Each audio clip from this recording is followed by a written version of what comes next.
But what a coincidence! They just happen to come across the camping ground of the poachers, as well as the trapped baby polar bear. We can't just leave her here. That's her mother hanging back there. So they let her go and keep heading on their way, which makes Big Bad Heston mad. I don't think you understand me. Let me be clear. I'm accustomed to getting what I want. I want that bear. Yes, just like Officer Javert in Les Miserables, Lieutenant Gerard from The Fugitive, or Captain Ahab from Moby Dick, Charlton Heston is obsessed with capturing a cute, cuddly little polar bear. And his character is so deep and so complex that I can talk for hours about why he obsesses over his capture. Because he can say the word bear really cool. Bear. Bear.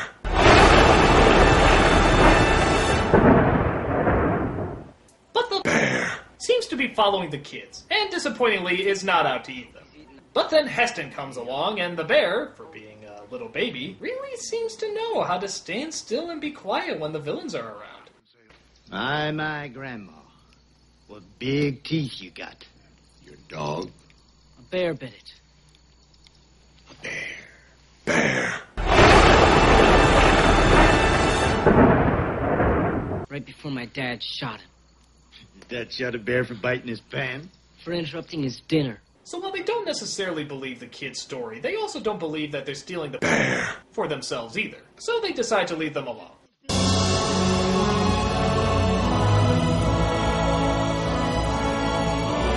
But then when they discover that the bear is following them, they decide it might not be good to let on that they know where they're heading to the authorities. I'm looking for a couple of kids, a boy and girl who may have headed out this way.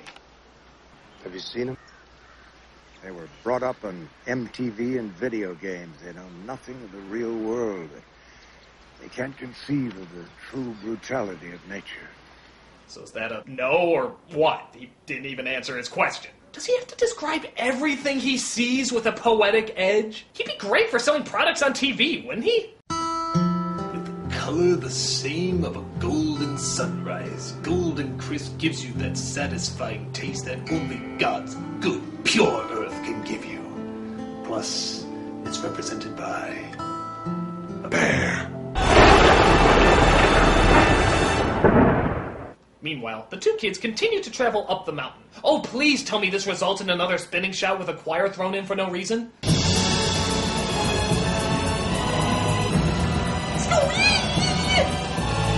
But then Sean falls down the mountain and bumps his head on a rock, resulting in a half-assed dream sequence.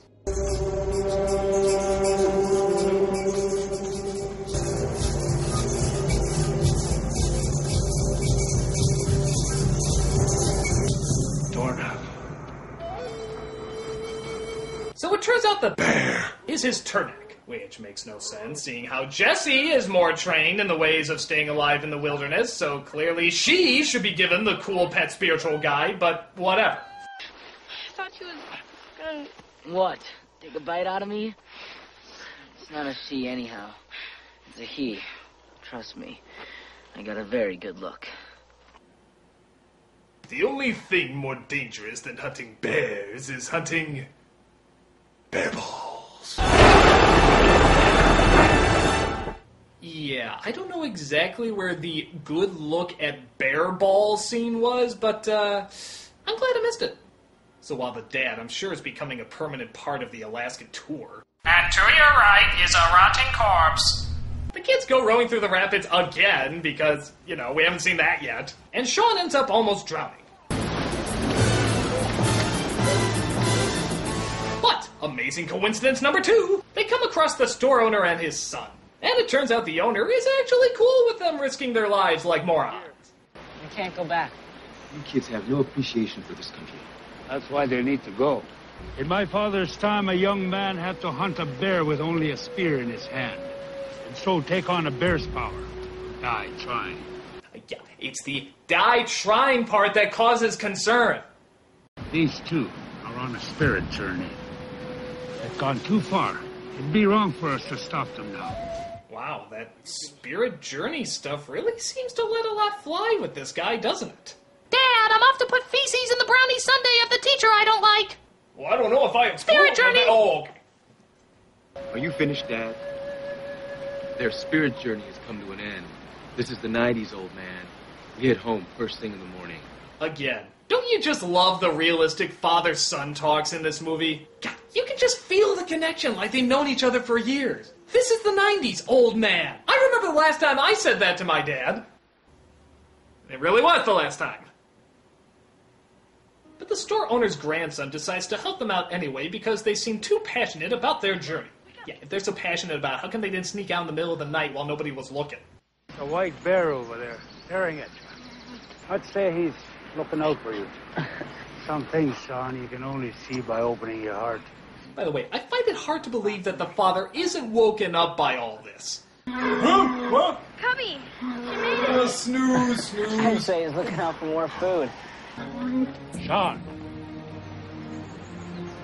Trust the bear. So despite the fact that everything points to going one direction, Sean decides he wants to go another. Why? We have to trust the bear. That's right. We need to trust the bear. Trust him to lead right to the bad guys, get shot by a dart, and get carried away so you can't follow him anymore. Your spirit journey is taking a bit of a rocky detour, isn't it? Have a nice hike. Time for a game of disappearing bears. The bear starts to wake up and begins fighting them off, which leads to a pretty humorous way in how these guys get beaten. Just when the bear's about to be shot, he bites the knee, which forces him to shoot the guy, which forces him to shoot the helicopter, which forces the controls to explode, that worried the cat who ate the rat that lived in the house that Jack built. Now give kudos, that's a funny way to go. Damn it! No, I shot myself in the foot like a Michael Moore interview. Dad!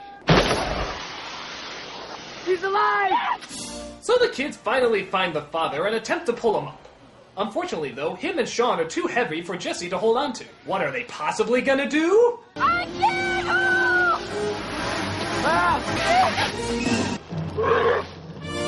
No bullshit! Oh, come on! No, doesn't happen. No. Dad! Climb up! He's not even pulling the rope, he's just playing with it! What a fucking load!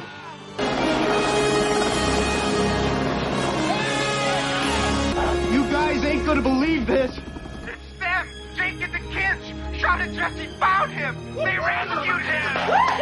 Yeah, okay, I think we all know what the news story is gonna read the next day. Professional rescue team searches 3 times in helicopter and doesn't find giant yellow-colored plane. 2 little kids on foot go once and find him without any aviation help whatsoever. I don't think Alaskan Authority looks very good in this movie.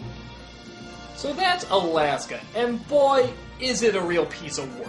The plot is outlandish, the kids would have been bear chow in seconds, the gun-toting maniac plays the gun-toting maniac, but worst of all, it's the lack of any interesting interaction that really sinks it. Maybe if it was just about a family in Alaska dealing with the loss of their mother while traveling in the mountains, that would have been fine. That actually would have been interesting if it was done right. But they make no attempts to have these people talk to each other like they're family at all. The brother and sister almost never speak, the mean-spirited boy is just way too rotten. The father is forgettably bland, and they never take the time to show how what they're going through is affecting them. It's just set up for standard boring action scenes. Yeah, Alaska looks nice, but it's not worth sitting through this rotten story to see it. All I gotta say is, I want that bear. To do this to this movie! Oh, Mary! I'm a nostalgia critic, I remember it so you don't have to.